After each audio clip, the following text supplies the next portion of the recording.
Una feliz noche, apreciados hermanos. Estamos ya cerca a concluir este año, ¿verdad? Ya no falta nada. Y lo maravilloso, bello es que terminar el año estudiando la palabra de Dios, ¿verdad? Sobre todo el fascinante libro del Apocalipsis. Así que damos también un saludo cordial y una bienvenida a nuestros amigos que se están conectando y se van a conectar y que también van a ver este video, esta grabación, porque va a quedar allí en el Facebook, en varios grupos de Facebook, así que van a poder ver, se va a reproducir para que puedan seguir aprendiendo de la palabra de Dios. Vamos entonces a ponernos de pie para orar, para iniciar con el tema de esta noche. Vamos a orar. Querido Padre, te damos gracias, Señor, en esta oportunidad. Pedimos sabiduría e inteligencia para entender y comprender tu palabra. Ayúdanos, Señor.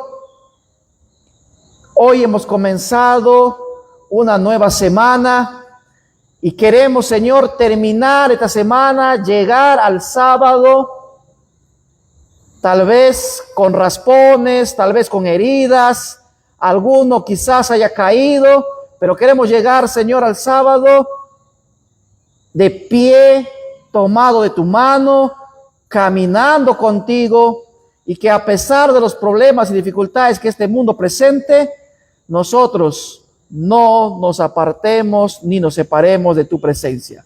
Acompáñanos en esta oportunidad para estudiar y comprender tu palabra. Te lo suplicamos en el nombre de tu Hijo amado Jesús. Amén. Muy bien, hermanos, el tema de esta noche es los dos testigos del libro de Apocalipsis, del capítulo 11. Ya el domingo pasado hemos estudiado los 3 primeros versículos que nos hablan sobre la medición del templo, ¿verdad?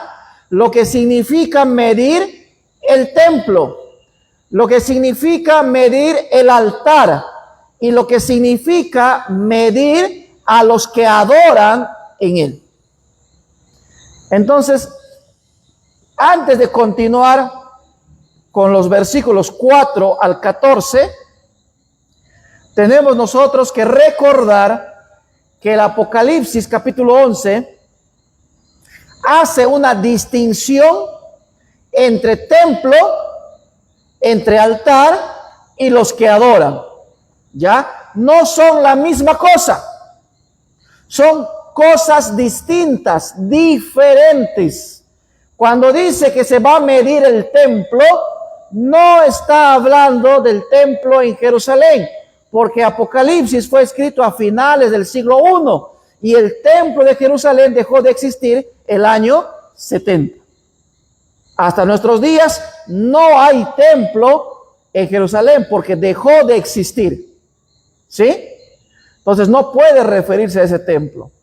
¿A qué templo? Algunos creen de que se está refiriendo a la iglesia como el templo del Espíritu Santo, pero no es así. Hemos demostrado la semana pasada de que cuando habla de templo, de medir el templo, se está refiriendo al templo que se encuentra en el cielo, al santuario celestial. ¿Ya? ¿Y qué significa medir? Hemos visto también textos bíblicos, ¿verdad? De lo que significa medir, ¿no es cierto?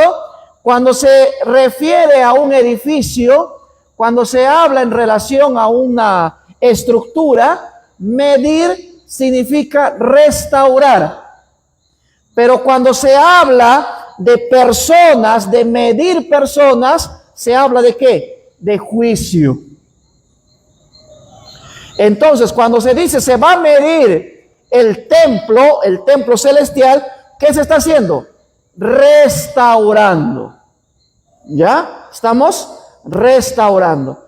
Cuando se dice se va a medir el altar del incienso, porque es el altar del incienso mencionado allí, no el altar del holocausto, sino el altar del incienso, ¿qué cosa? Que se va a restaurar la obra intercesora que se hacía delante del altar del incienso. Y esa obra intercesora y mediadora es ¿de quién? De Jesucristo. Tiene que restaurarse. ¿Por qué? Porque Daniel capítulo 7 y capítulo 8, capítulo 7, versículos 24 y 25, nos dice ¿qué cosa? Que el cuerno pequeño iba a pisotear, ¿no es cierto? Iba a pisotear ¿qué cosa? El santuario, el altar y también a los que adoran en él. Entonces tenía que ser restaurada esta verdad del santuario celestial, tenía que ser restaurada el ministerio intercesor de Jesucristo en el santuario celestial, y también, por último, se mide a los que adoran en él. Y entonces se habla allí también de una obra de juicio. ¿Quiénes son juzgados? Los que adoran en el templo. ¿Y quiénes son los que adoran en el templo? El pueblo de Dios, nosotros. Por eso que el juicio, ¿para quiénes es el juicio? Para el pueblo de Dios. Porque Apocalipsis dice, mide el templo, el altar y los que adoran en él. Porque el libro de Hebreos también nos dice de que nosotros a través de la oración podemos entrar al trono de la gracia, ¿verdad? A la presencia de Dios a través de la oración. Que Él, dice Hebreo, dice, nos ha abierto un camino nuevo y vivo a través de su sangre para que nosotros podamos acercarnos confiadamente al trono de la gracia para encontrar o hallar oportuno socorro. Entonces, medir el templo significa restaurar ¿qué cosa? La verdad del santuario celestial. Medir el altar, restaurar la obra intercesora de Cristo, lo que Él está haciendo, tanto antes de 1844 como después de 1844, y lo que está haciendo ahora. Y cuando habla de medir a los adoradores, está hablando de un juicio que comienza por su pueblo, ¿ya? Y también puede implicar el sentido de restaurar también a su pueblo. ¿Sí? Eso hemos visto la semana pasada. Vamos entonces a continuar con la diapositiva. Entonces, un texto que es bien parecido al texto que hemos leído en Apocalipsis 11 es el texto de Levítico capítulo 16. Abran sus Biblias. Miren, vamos a encontrar aquí una similitud extraordinaria. Levítico capítulo 16.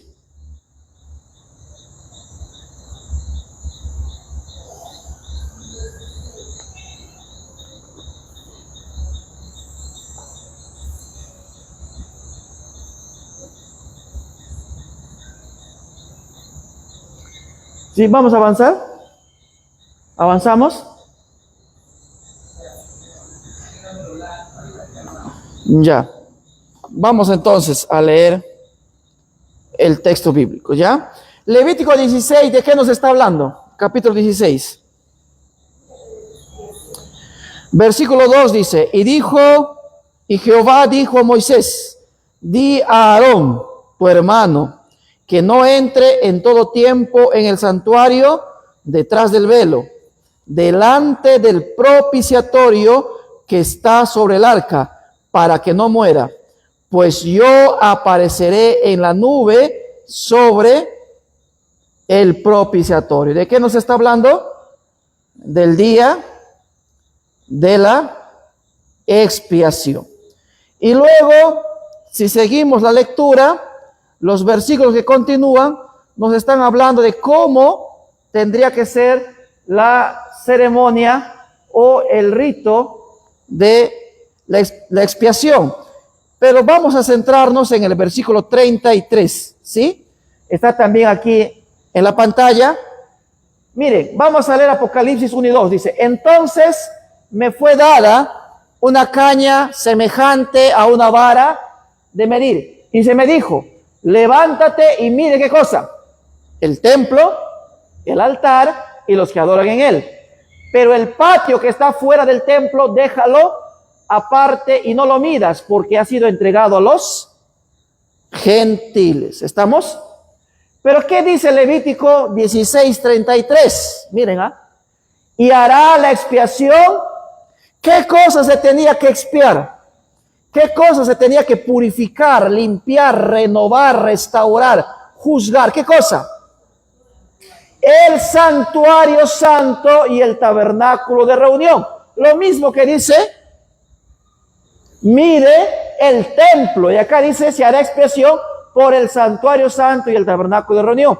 También harán expiación por el altar. ¿Y qué decía Apocalipsis 11? El altar. ¿Se dan cuenta? Luego dice Levítico, el altar por los sacerdotes y por todo el pueblo de la congregación. ¿Ya? Hay un detalle, si se han dado cuenta. ¿Cuál es el detalle que aparece en Levítico y que no aparece en Apocalipsis? ¿Aparecen los mismos grupos en Levítico que en Apocalipsis? Hay algo que no aparece en Apocalipsis y sí aparece en Levítico.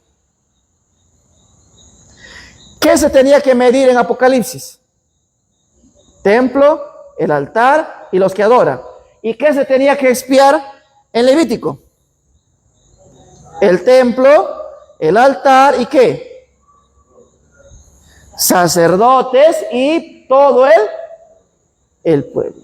¿Qué no aparece en Apocalipsis? Sacerdotes, muy bien, los sacerdotes. Entonces, ¿cuál es la explicación? ¿Por qué en Levítico hay dos grupos, no? Al final, sacerdotes y todo el pueblo de la congregación. Y en Apocalipsis solo dice los que adoran en él. ¿Por qué? Porque ya en Apocalipsis, ¿quién es nuestro verdadero sacerdote, sumo sacerdote? Es Cristo Jesús, que es nuestro sacerdote y nuestro sumo sacerdote. Entonces ya no se menciona eso en Apocalipsis, sino solamente los que adoran en él.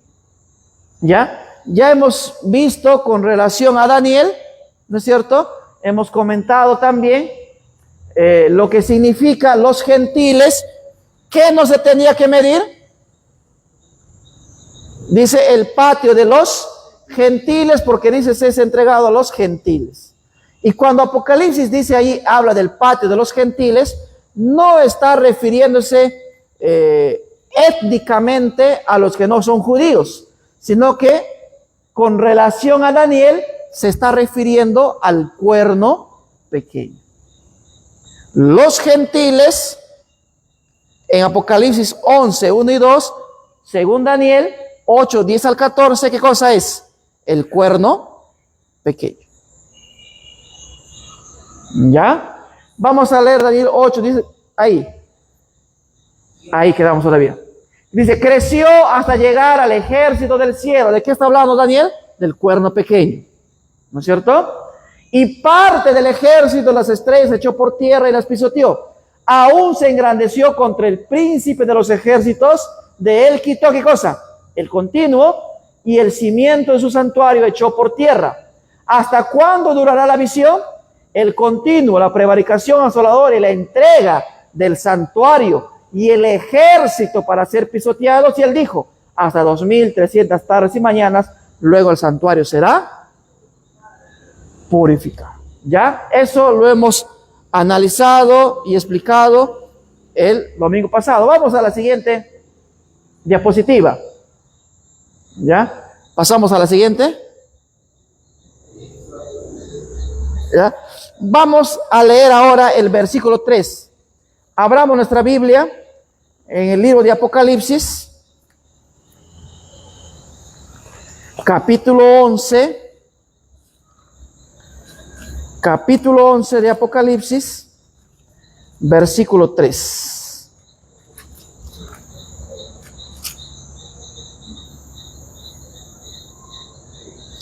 Versículo 3. ¿Ya? ¿Tienen todos, hermanos? Dice la palabra de Dios. Y ordenaré a mis 2 testigos que profeticen por 1260 días, vestidos con ropas ásperas o de silicio. Otras versiones dice ropas negras. Vamos a avanzar. ¿Sí? ¿Ya? Entonces, ¿quiénes son estos 2 testigos?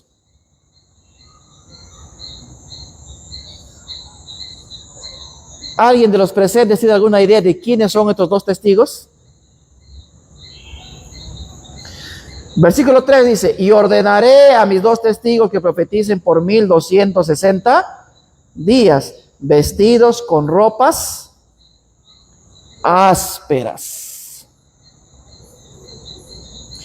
¿Quiénes son estos 2 testigos?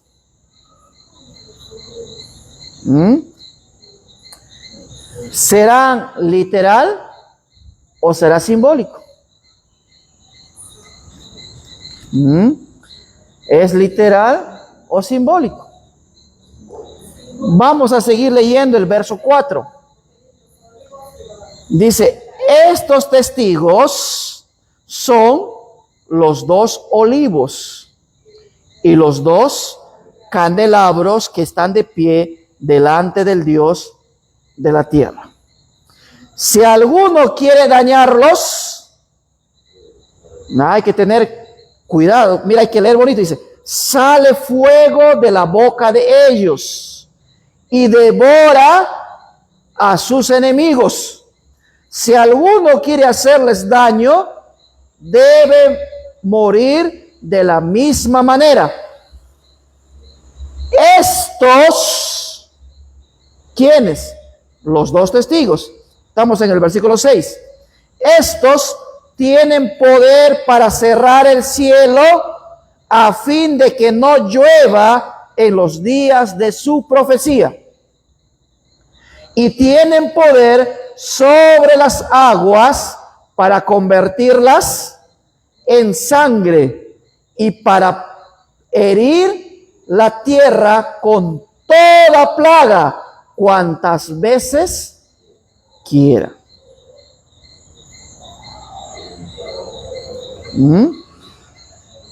Nos habla el versículo 3, vamos otra vez. Y ordenaré a mis 2 testigos que profeticen por 1260 días, vestidos con ropas ásperas. ¿Qué nos recuerda a esta expresión por 1260 días? Dice que estos 2 testigos iban a tener un tiempo que ellos iban a profetizar. ¿Cuánto tiempo? 1260 días. ¿Ya? Vamos al versículo 2. Versículo 2 del capítulo 11. Dice, pero el patio que está fuera del templo, déjalo aparte y no lo midas, porque ha sido entregado, ¿qué cosa? A los gentiles. Estos, ¿quiénes son estos allí?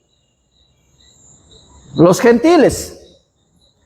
Estos hollarán la ciudad santa 42 meses. Miren, aquí dice que estos gentiles que iban a ser dejados aparte, echados aparte, que no iban a ser medidos, o sea que no iban a ser juzgados, no iban a ser restaurados, porque ya ellos, ¿qué cosa? Están aparte, no porque Dios haya querido ponerlos aparte, sino porque ellos han tomado su decisión de ponerse aparte, de estar aparte. Y entonces dice que ellos, los gentiles, hollarán, pisotearán, echarán por tierra, ¿qué cosa? La ciudad santa. ¿Por qué periodo? 42 meses. ¿Ya? Aquí estamos viendo hasta el momento dos periodos de tiempo. Para los gentiles que van a perseguir, oprimir, pisotear, ¿no es cierto?, el templo, el altar y a los que adoran en él, se les da un plazo de 42 meses. Pero en el versículo 3, cuando se habla de los dos testigos también dice tienen un tiempo en el cual ellos van a profetizar. ¿Cuál es ese tiempo? 1260 días. 42 meses, ¿cuántos días proféticos hay?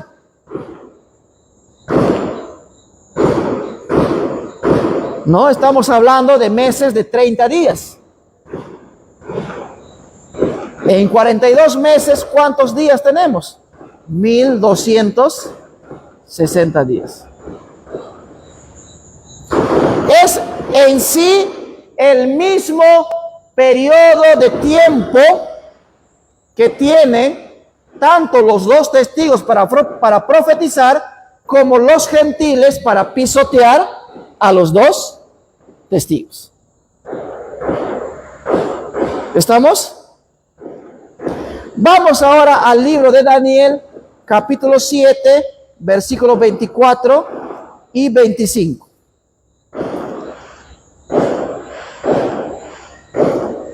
Capítulo 7, versículos 24 y 25.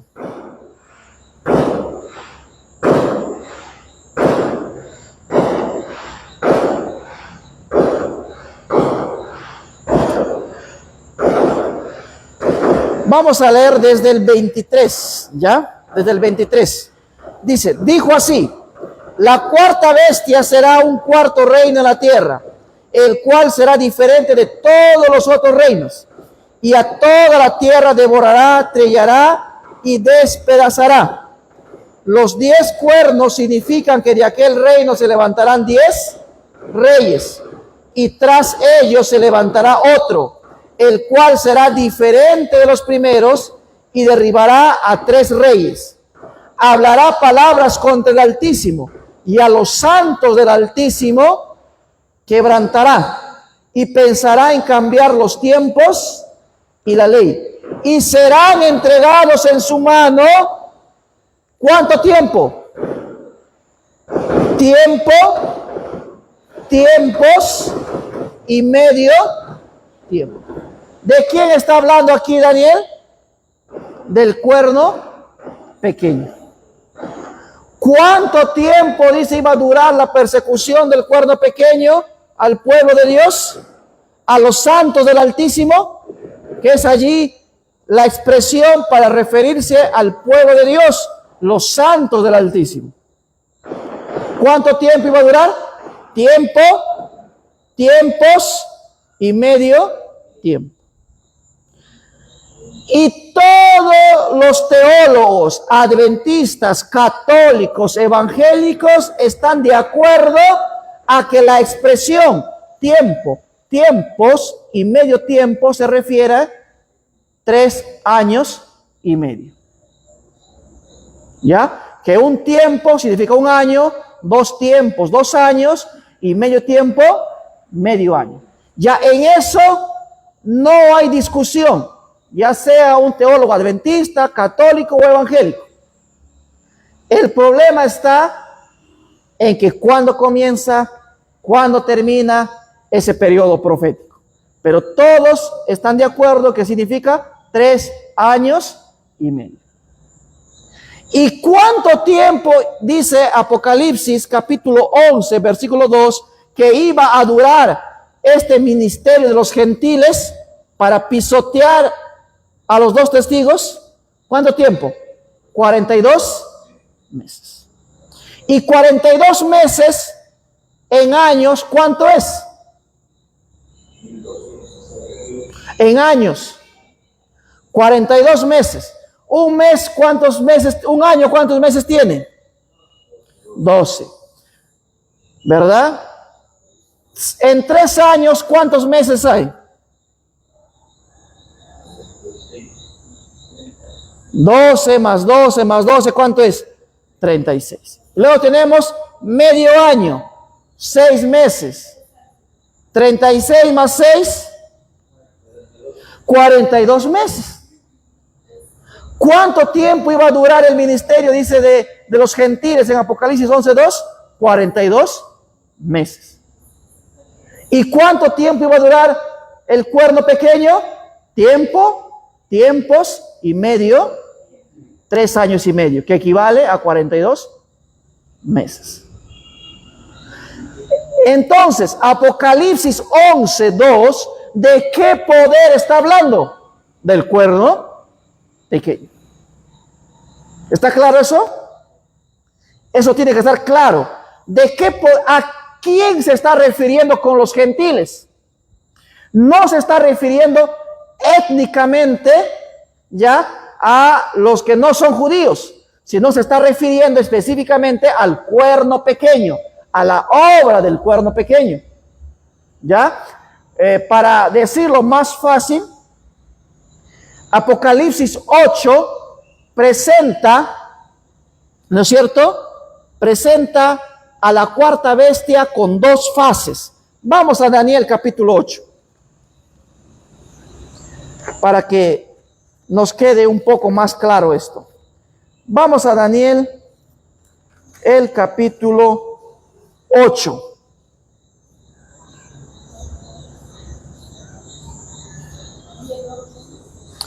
Desde el versículo 8 en adelante. El macho cabrío creció en gran manera, pero cuando estaba en su mayor fuerza, aquel gran cuerno fue quebrado, y en su lugar salieron 4 cuernos notables desde los 4 vientos del cielo. Ya allí está hablando de Grecia. De uno de ellos salió, versículo 9 dice, de uno de ellos salió, y eso explicado, ¿no? No se está refiriendo allí de que salió de uno de los cuernos, sino de uno de los 4 vientos del cielo. De uno de ellos salió un cuerno pequeño que creció, dice, mucho hacia el sur y al oriente y hacia la tierra gloriosa. Creció hasta llegar, miren, el versículo 9 nos está hablando de Roma imperial, que cuando Roma imperial comenzó a crecer, su expansión fue de manera horizontal. Por eso dice allí, creció, ¿qué cosa? De uno de ellos salió un cuerno pequeño que creció hasta llegar al sur. ¿Ya? Al sur. ¿Qué más dice? Y el oriente y hacia la tierra gloriosa. Está hablando de un crecimiento horizontal. Pero luego el versículo 10 dice, creció hasta llegar al ejército del cielo, y parte del ejército de las estrellas echó por tierra. Y cuando dice que atacó ahora al cielo, porque su expansión, primero, ¿cuál fue? Horizontal, al sur, al oriente y hacia la tierra gloriosa. Pero el versículo 10 dice, creció ahora, dice, hasta llegar al ejército del cielo. Y parte del ejército y de las estrellas echó por tierra y las pisoteó. ¿De qué está hablando?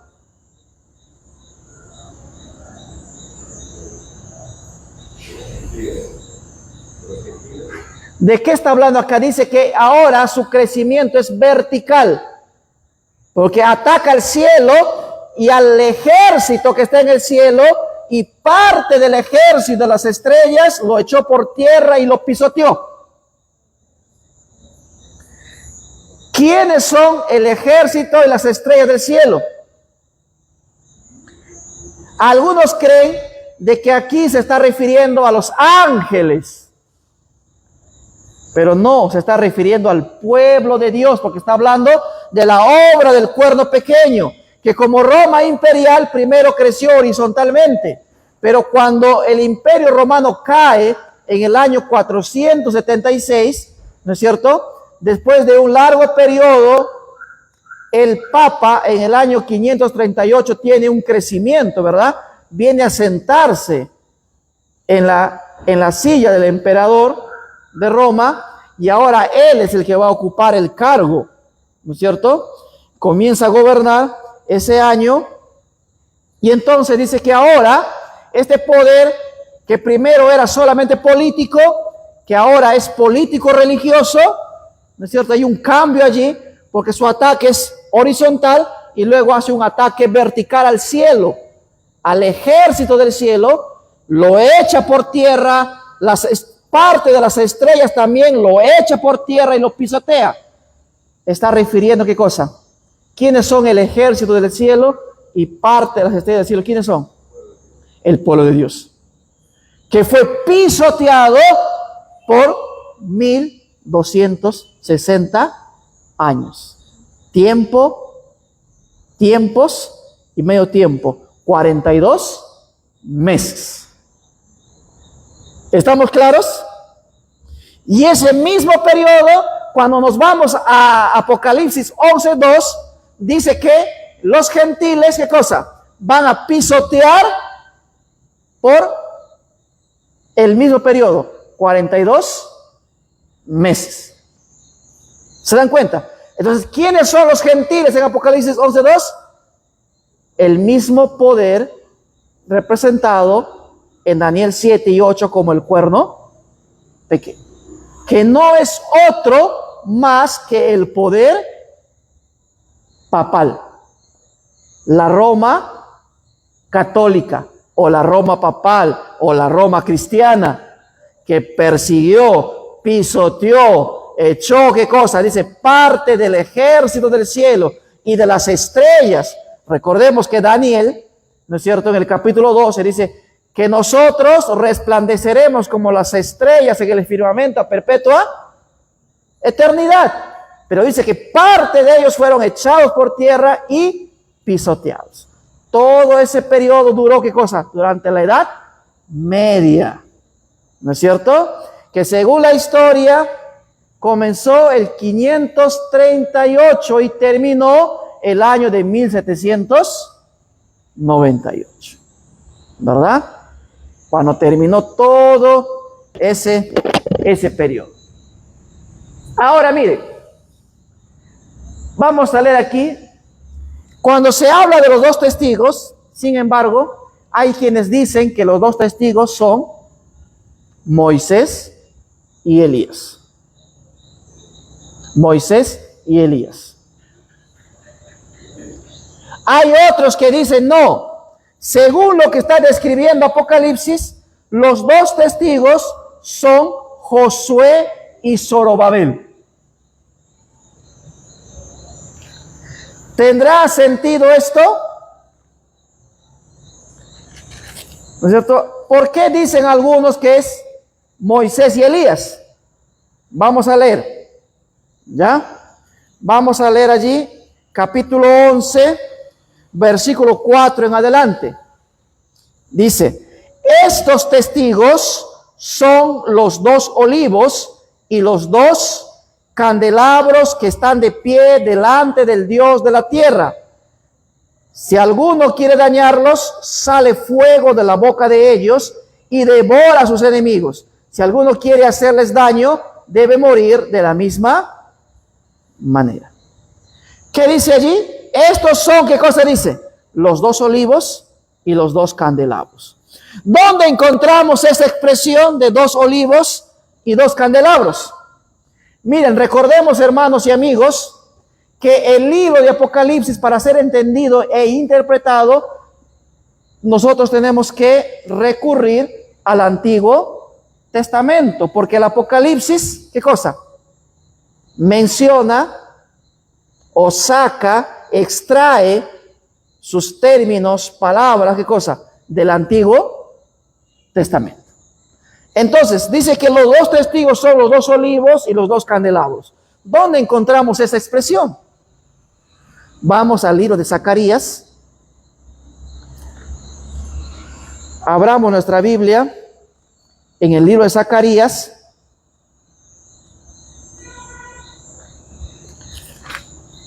el capítulo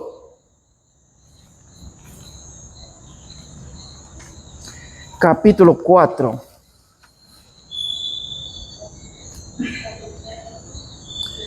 Zacarías capítulo 4.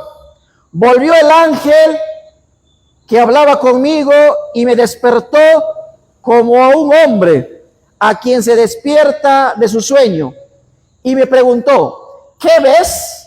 Respondí: veo un candelabro de oro macizo con un depósito arriba, con sus 7 lámparas y 7 tubos para lámparas que están encima de él. Junto al candelabro hay 2 olivos, el uno a la derecha del depósito y el otro a la izquierda.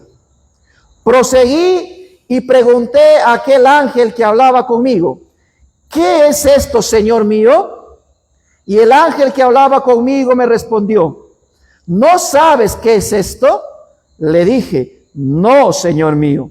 Entonces siguió diciéndome: esta es la palabra de Jehová para Zorobabel, y dice: no con ejército ni con fuerza, sino con mi espíritu, ha dicho Jehová de los ejércitos. ¿Quién eres tú, gran monte? Delante de Zorobabel serás reducido a llanura. Él sacará la primera piedra entre las aclamaciones. Qué bella es. Después me fue dirigida esta palabra a Jehová: las manos de Zorobabel echarán el cimiento de esta casa, y sus manos la acabarán. Así conocerás que Jehová de los ejércitos me envió a vosotros, porque los que menosprecian el día de las pequeñeces se alegrarán al ver la plomada en la mano de Zorobabel. ¿Qué tenía, dice, en su mano Zorobabel? ¿De qué cosas iban a alegrar, dice? De una plomada. ¿Y la plomada para qué sirve? Para medir. En el tiempo de Zacarías, ¿qué cosa estaban representando la plomada? ¿Qué estaba midiendo?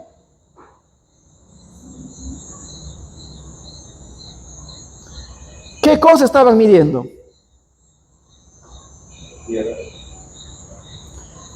Estaba en la reconstrucción del templo. ¿Se dan cuenta? Medir aquí, esta plomada que es para medir, estaba representando ¿qué cosa? La reconstrucción del templo.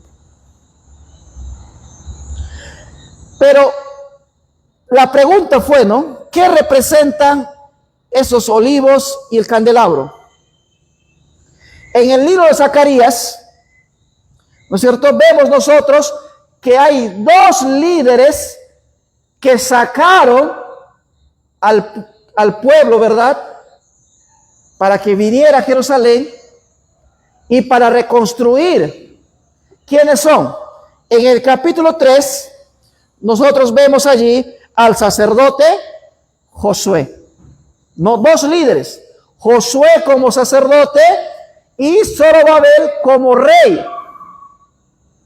Entonces, en el libro de Zacarías, el olivo, ¿no es cierto?, y la menorá o la lámpara, ¿qué representa? A Josué y a Zorobabel. Y ahora, cuando nosotros volvemos a Apocalipsis, el capítulo 11, versículo 4 dice: estos testigos son los 2 olivos y los 2 candelabros que están de pie delante del Dios de la tierra. ¿De dónde sacó Juan esta expresión, los 2 olivos y los 2 candelabros? De Zacarías 4, de todo el libro de Zacarías. ¿Quiénes son los olivos y candelabros que están de pie delante de Dios en Zacarías? Josué como sumo sacerdote y Zorobabel como rey, encargado de la restauración y reconstrucción. Entonces, Por eso es que muchos dicen que los dos testigos de Apocalipsis 11 son Josué y Zorobabel. Ya hay otros que dicen no. Según lo que se ha leído en Zacarías 4, los dos testigos, dice allí, no con mi espíritu, sino, ¿cierto? Entonces dicen algunos de que los dos testigos son la palabra de Dios, la palabra que vino a Zorobabel. ¿Estamos? Pero no queda allí el asunto. Vamos al versículo 6 de Apocalipsis 11. Apocalipsis capítulo 11, versículo 6.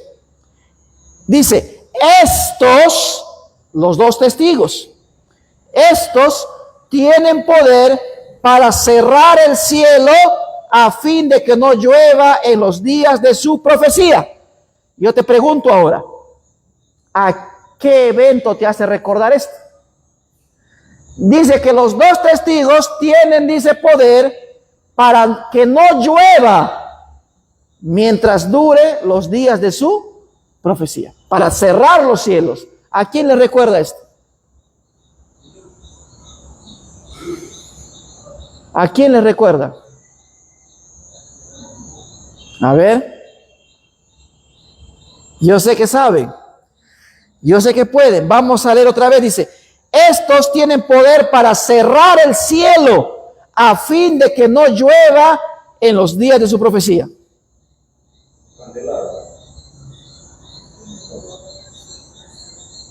¿Quién cerró los cielos para que no lloviera mientras duró su profecía? ¿Quién? Elías. ¿No es cierto? Elías, ¿o no? Por eso, miren, hermanos, es importante. La Biblia se va explicando, interpretándose a sí misma. Por eso, una de las llaves para entender y comprender el Apocalipsis es el Antiguo Testamento.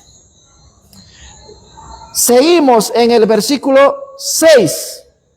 Y tienen poder sobre las aguas para convertirla en sangre y para herir la tierra con toda plaga cuantas veces quieran.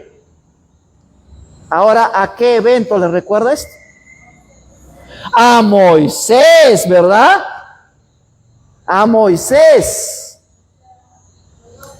Por eso dicen, algunos interpretan literalmente y dicen que los dos testigos son, ¿qué cosa? Moisés y Elías. Pero, al igual que con Josué y Zorobabel, otros dicen, no, los dos testigos no son ni Josué ni Zorobabel, sino la palabra que vino a Zorobabel, o sea, la palabra de Dios. Y otros aquí, cuando hablan de Moisés y Elías, dicen, no, un momento, no son Moisés ni Elías, sino que Moisés no convirtió el agua con sus palabras, lo que fue la palabra de Dios. De que Elías no cerró los cielos con su propia palabra, sino fue la palabra de Dios que cerró los cielos. Entonces dicen, los dos testigos son la palabra de Dios. Ahora, la pregunta entonces, ¿qué representa los dos testigos? ¿Qué son los dos testigos? ¿Qué representan los dos testigos? Vamos a poner la diapositiva número 18. Ajá, la número 18. Que vamos a avanzar. Luego volvemos a esa diapositiva, ¿ya? Mira qué número es para volver después a esta. La número 18.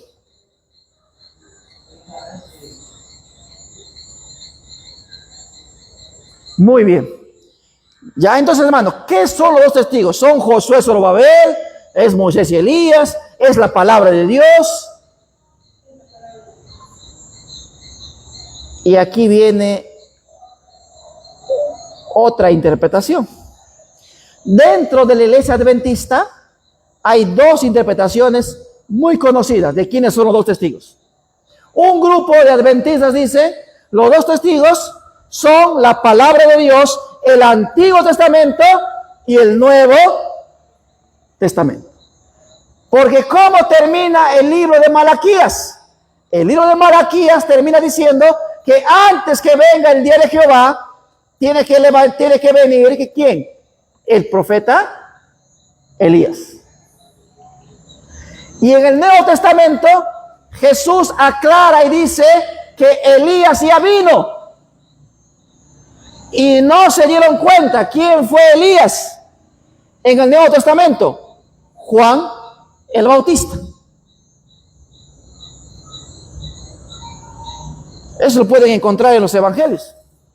No es muy largo para leerlo, ¿ya? Así que podemos leer. Entonces, otro grupo de adventistas dice, no, los dos testigos no son la palabra de Dios, sino que los dos testigos son, ¿qué cosa? El pueblo de Dios que fue perseguido, pisoteado por 1260 años por el cuerno pequeño. Entonces yo les pregunto ahora, ¿qué son los dos testigos? ¿La palabra de Dios, el Antiguo Testamento y el Nuevo Testamento, o la iglesia? ¿Quiénes son los dos testigos? ¿Qué dicen? A ver, los que levanten la mano, los que dicen que es la palabra de Dios, el Antiguo Testamento y el Nuevo Testamento, que profetizaron por 1260 años vestidos de silicio, de negro, de luto. A ver, levanten la mano, ¿quiénes dicen? Ahí está. Ahora, ¿quiénes dicen de que no? Los dos testigos son, ¿qué cosa? El pueblo, la iglesia. A ver, levanten la mano. ¿Quieren saber ahora quiénes son los dos testigos? ¿Quién tuvo la razón? ¿Quién tuvo la razón? ¿Es la palabra de Dios o es el pueblo de Dios? Ninguno de los dos. Ninguno. No solamente los dos testigos, no solamente es la palabra de Dios. Los dos testigos no solamente es el pueblo de Dios. Y eso lo vamos a ver aquí a la luz del espíritu de profecía. ¿Ya? El espíritu de profecía nos va a aclarar esto. ¿Ya? Porque el Elena de Juan, ¿qué cosa es? ¿Es profeta o no? Es profeta, así como lo fue Juan, como lo fue Daniel, como lo fue Isaías, como lo fue Jeremías, como lo fue Ezequiel. Entonces ella tiene autoridad también para ayudarnos a entender y a comprender. ¿Qué dice ella entonces en El conflicto de los siglos, página 271? Vamos a leer, dice ella. Y acerca de los dos testigos, el profeta declara más adelante: estos son los dos olivos y los dos candelabros que están delante de la presencia del Señor de toda la tierra. Lámpara es a mis pies tu palabra, dijo el salmista, y luz a mi camino. Estos dos testigos representan, dice ella, ¿qué cosa? Las escrituras del Antiguo Testamento y del Nuevo. Y entonces, hermano, ¿cómo decías que no es eso? Un momento. Si solamente leemos esta cita, vamos nosotros a quedarnos con la mitad. ¿Ya? Si solamente nos quedamos con esta cita, nos quedamos solamente con la mitad. Necesitamos la otra mitad. Pero terminemos. ¿Qué dice ella? Estos dos testigos representan las escrituras del Antiguo Testamento y del Nuevo. Ambos testimonios importantes del origen y del carácter perpetuo de la ley de Dios. Ambos testifican también acerca del plan de salvación.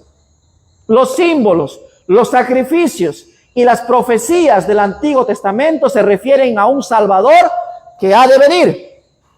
Y los evangelios y las epístolas del Nuevo Testamento hablan de un Salvador que vino tal como fuera predicho por los símbolos y la profecía.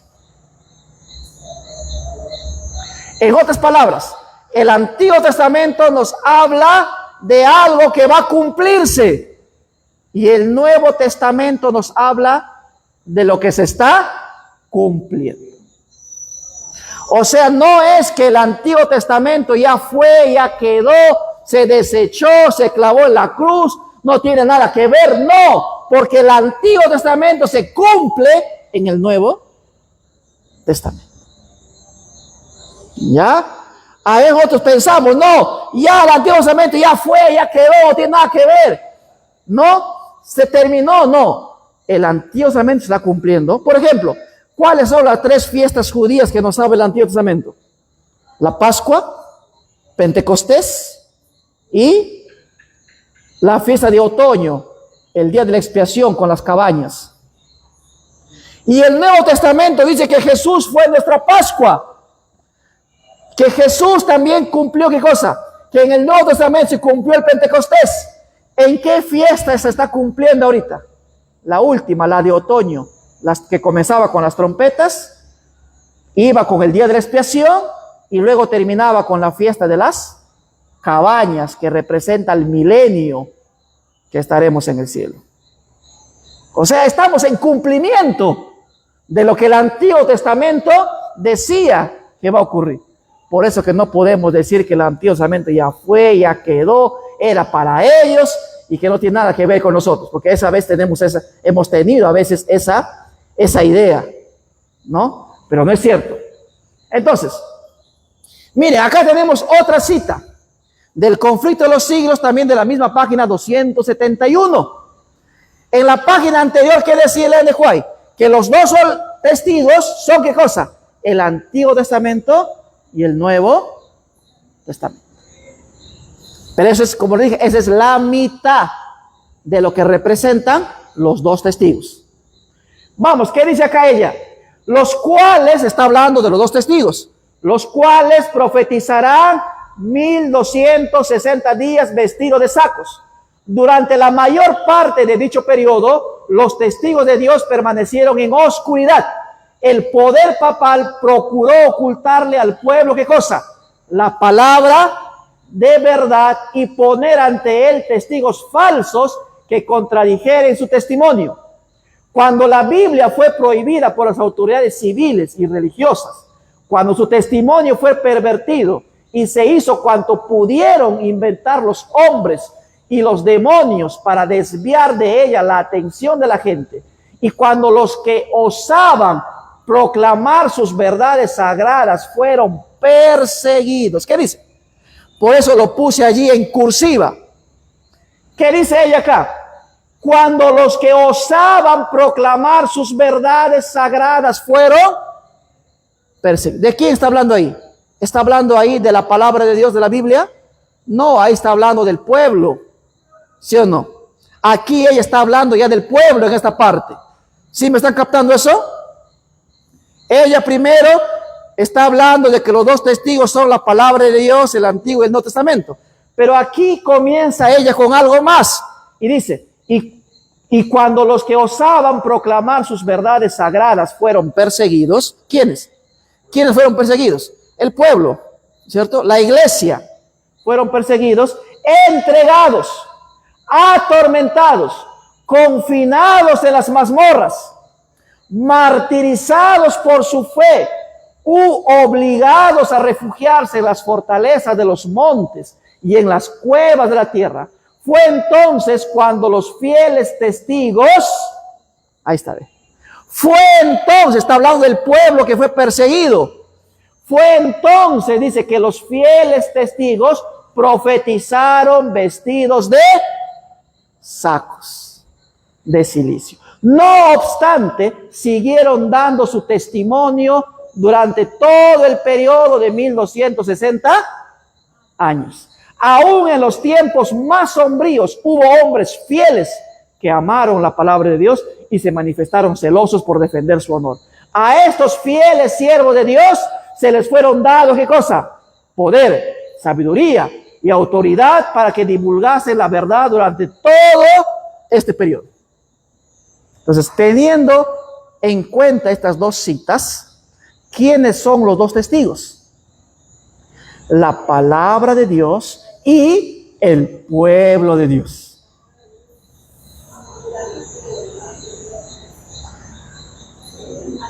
Los dos testigos representan a la palabra de Dios y representan también al pueblo de Dios. Porque la palabra de Dios no puede estar separada o divorciada del pueblo de Dios. Porque el pueblo de Dios tiene que predicar, ¿qué cosa? La palabra de Dios. Y la palabra de Dios es predicada ¿por quiénes? Por el pueblo de Dios.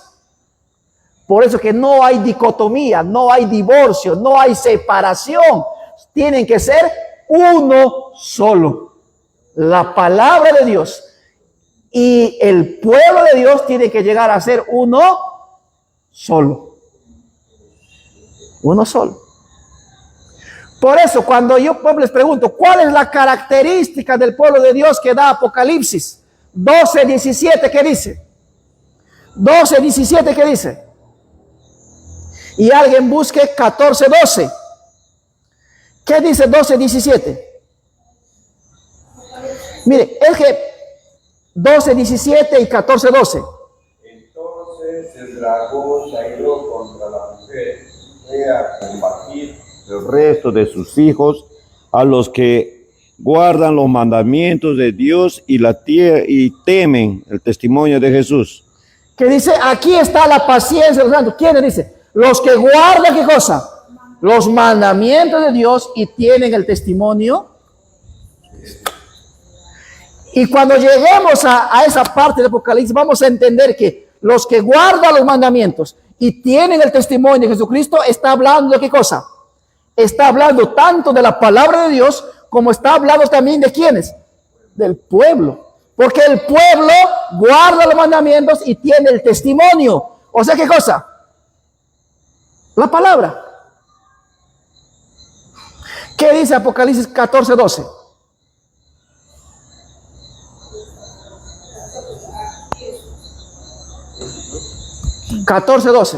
Aquí está la paciencia de los santos, los que guardan los mandamientos de Dios y la fe de Jesús. Igualito. Aquí está los que guardan los mandamientos y tienen la misma fe que tuvo Jesús.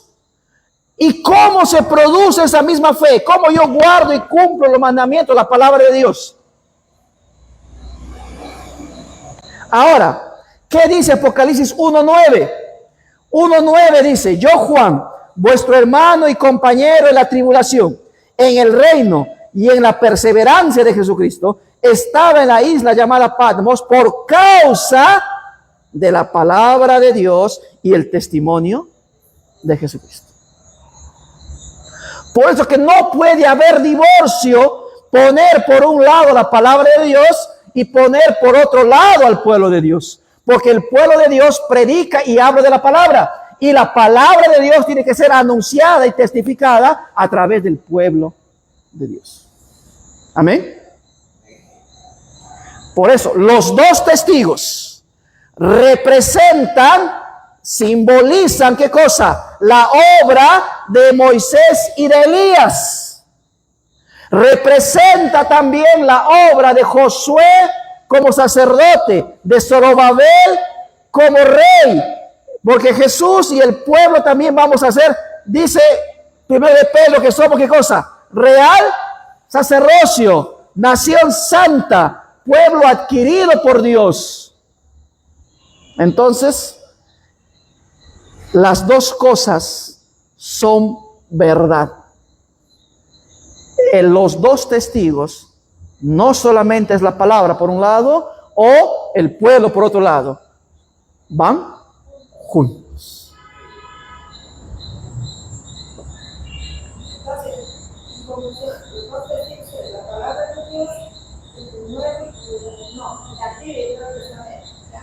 Claro, la palabra yo no puedo dividir. Yo no puedo solamente ser cristiano con el Nuevo Testamento. Porque cuando yo voy a Apocalipsis, para entender Apocalipsis, por ejemplo, tengo que irme al Antiguo Testamento. No, si no, yo no voy a poder entender Apocalipsis. Voy a darle otra interpretación, o sea, sacada de afuera, voy a meterle ideas. Pero no, la Biblia sola se interpreta a sí misma. Y por último, ¿a dónde quiero llegar con todo esto? Vamos al Evangelio según San Juan. capítulo 6.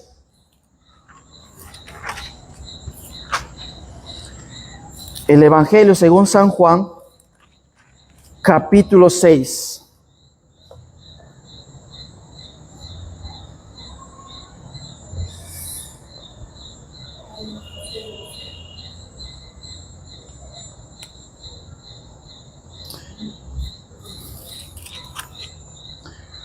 (6:53) ¿qué dice? Jesús le dijo: de cierto os digo, si no coméis la carne del Hijo del Hombre y bebéis de su sangre, no tendréis vida en vosotros. ¿De qué nos está hablando el capítulo 6? ¿Qué significa comer la carne de Jesús y tomar su sangre? ¿Qué significa? Compromiso. Vamos al versículo 33. Vamos al versículo 33.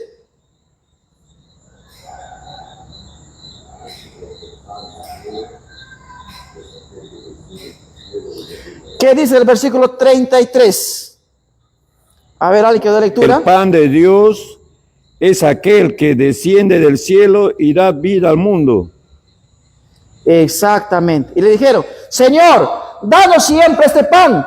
Jesús le respondió: ¿en qué contexto está el pan? En la multiplicación que hizo, ¿no? Jesús, ¿se acuerda? ¿Se acuerdan? Con los peces y los panes a una multitud de más de 5,000 personas. Por eso dice Jesús acá: yo soy el pan de vida. El que a mí viene nunca tendrá hambre, y en el que mí cree no tendrá sed jamás. Y luego más adelante dice: trabajad no por la comida que perece. El versículo 27, más atrás, versículo 27 dice: trabajad no por la comida que perece, sino por la comida que permanece para vida eterna, la cual os dará el Hijo del Hombre, porque a este señaló Dios el Padre. Y hay otro texto que ustedes conocen: no solo de pan, sino de qué cosa dice, de comer, ¿qué cosa? La palabra de Dios. Y en el capítulo 10 de Apocalipsis, ¿qué se le da a Juan? El librito. ¿Qué librito? El de Daniel, ¿no es cierto? El librito de Daniel se le da, que estaba sellado, ¿no? De profecía de Daniel se le da. ¿Y qué se le dice a Juan? Come. ¿Y Juan qué hace? Lo come.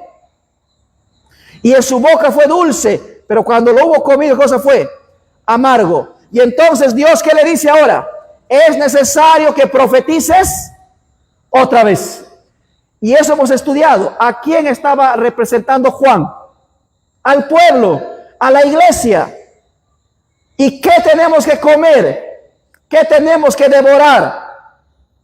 El libro de Daniel, específicamente esa visión, pero generalmente la palabra de Dios. Y hay una frase, ¿no?, que los médicos utilizan: tú eres lo que comes. ¿Sí o no? Tú eres lo que comes. Dime lo que comes y te diré de qué mal padeces. Es otra frase. ¿Sí o no? Dime lo que comes y te diré de qué mal padeces. Entonces, ¿qué tenemos que comer nosotros? La palabra de Dios. ¿Cuál es nuestro alimento principal? La palabra de Dios. Y cuando yo como la palabra de Dios, entonces, ¿qué ocurre con el alimento? Cuando yo como un alimento, ese alimento se hace en bolo alimenticio, pasa por mi cuerpo hasta mi estómago, y allí, ¿qué cosa? Mi cuerpo absorbe ese alimento, ¿qué cosa? Lo absorbe en nutrientes. Y esos nutrientes, vitaminas, proteínas, minerales que mi cuerpo ha absorbido, se convierten ¿en qué? Se convierte en hueso, se convierte en piel, se convierte en uña, se convierte en cabello. Entonces, si tú comes la palabra de Dios todos los días, ¿en qué se va a convertir la palabra de Dios en tu vida? Por eso que lee de Juan y dice que nosotros llegaremos a ser, ¿qué cosa? Libro abierto. Si tú comes la palabra de Dios, tú llegarás a hacer ¿qué cosa? Este libro vivo. Amén. ¿Se dan cuenta qué fascinante estudiar el libro de Apocalipsis? ¿Ya? Entonces, espero que haya quedado claro quiénes son estos dos testigos. ¿Ya? Muy bien. ¿Alguna pregunta, alguna inquietud? Diga, hermano. Quería preguntarle, nosotros con mi esposa ya tenemos 1 año y meses estudiando.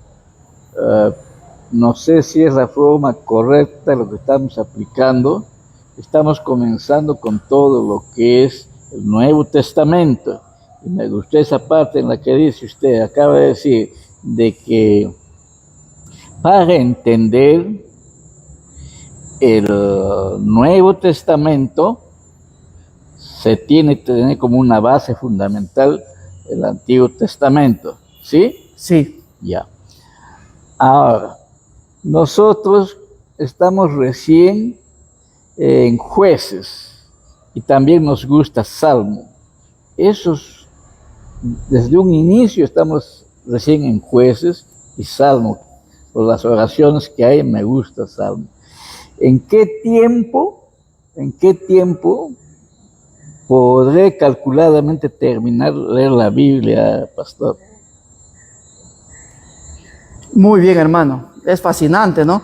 Que ustedes como pareja se hayan propuesto leer la palabra de Dios, ¿no? Desde un inicio hasta el fin, ¿ya? Pero también no solamente es leerlo, sino que tenemos que tener anotaciones, palabras de repente que no entiendo, ¿no es cierto? O versículos que a veces no pueda comprender.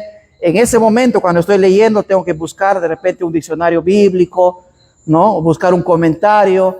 Y no necesariamente tiene que ser físico. A veces, no tengo para comprar, ¿no es cierto? Por internet hay el comentario bíblico, diccionario bíblico adventista. Entonces yo puedo ya buscar, hay comentarios cortos también de cada libro de la Biblia, ¿no?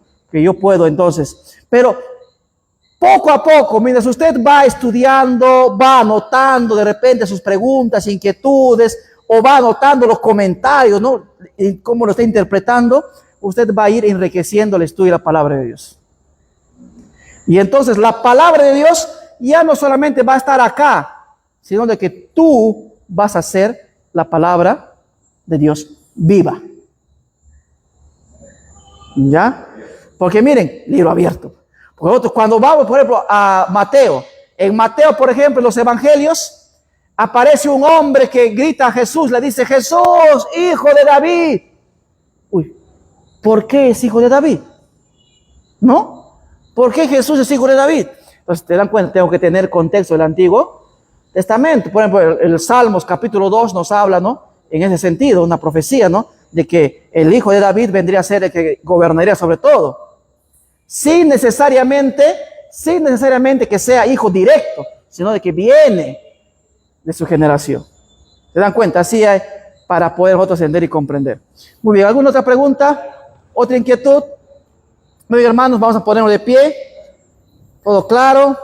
Entonces, miren, ya vamos a dar el tiempo para hablar de las demás cosas del capítulo 11, ¿no?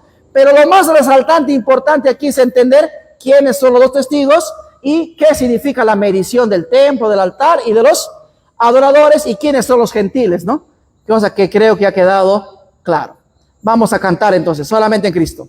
Solamente en Cristo, solamente en Él, la salvación se encuentra en Él. No hay otro nombre dado a los hombres, solamente en Cristo, solamente en Él. Vamos ahora. Querido Padre, te damos gracias, Señor, en esta oportunidad, porque nos sigue, Señor, permitiendo las facilidades de poder estudiar tu palabra. Aunque, Señor, el tiempo nos gana, el tiempo nos falta para poder estudiar, Señor, a detalle cada capítulo del Apocalipsis. En esta oportunidad, el capítulo 11, han quedado varios versículos sin ser estudiados, analizados. Pero, Señor, ya el desafío está el camino está abierto para que los hermanos puedan también estudiar, para que ellos, Señor, puedan a través de la oración, a través del Santo Espíritu, todos, Señor, tenemos esta facilidad de poder entender y comprender tu palabra, sobre todo el Apocalipsis, porque es una revelación para tu pueblo. Bendícenos, acompáñanos, Señor. Si alguien está desanimado, angustiado, con problemas y dificultades, Señor, pon tu mano sanadora sobre ellos, pon tus ojos, Señor, sobre ellos, para que, Señor, tú puedas actuar poderosamente en su vida, de cada uno. Te lo pedimos en el nombre de tu amado Jesús. Amén. Muy bien, amigos y hermanos, hasta la próxima.